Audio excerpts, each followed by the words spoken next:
Daddy's gotta go to work now.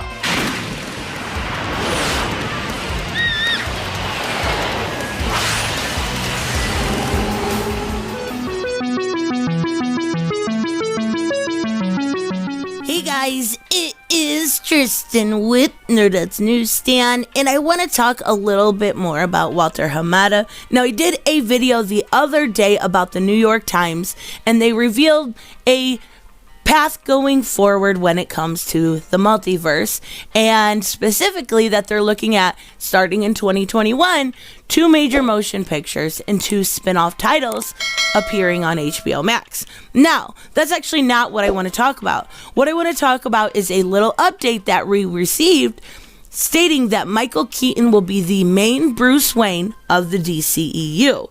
Now, keep that in mind, because there will be 2 Bruce Waynes. There will be 2 film sagas involving Batman, played by 2 different actors running at the same time. I think what most people are missing is the fact that the name Bruce Wayne is very important to this entire thing and leads us down the road of Micheal Keaton is too old to play the Batman. Was he great at it? Absolutely. Does he have the acting chops for it? Sure. But his age is to his detriment. So what could this lead us into?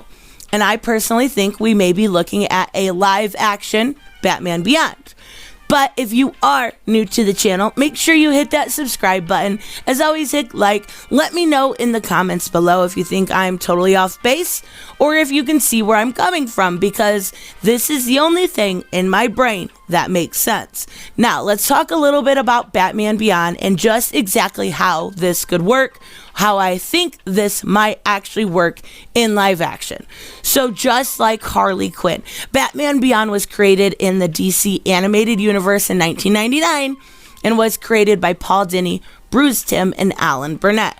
But unlike Harley Quinn and the animated universe, Batman Beyond takes place in a dystopian future where Bruce Wayne has retired and most of his predecessors have moved on, including much of the Rogues Gallery, either dead or forgotten, but they are very important to this entire story. So this is when we enter Terry McGinnis. He is a troubled teen whose father was injected with nanotechnology when he thought that he was getting a flu shot, because Amanda Waller decided to create something called the Batman Beyond Project.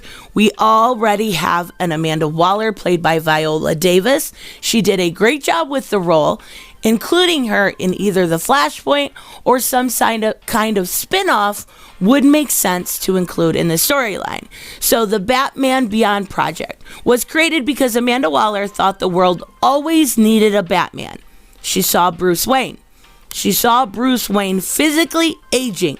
She eventually sought out a couple, Warren and Mary McGinnis, and once the seed was planted, so to speak, the Phantasm was supposed to kill the couple.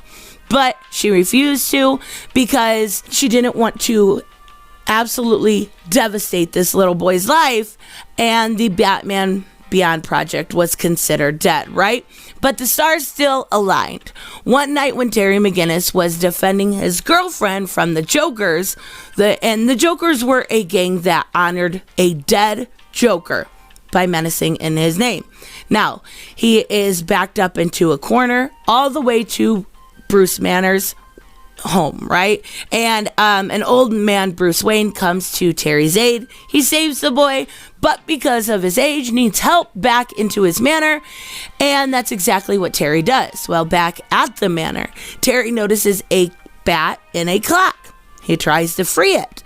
Now, this is when he discovers that Bruce Wayne was the original Batman.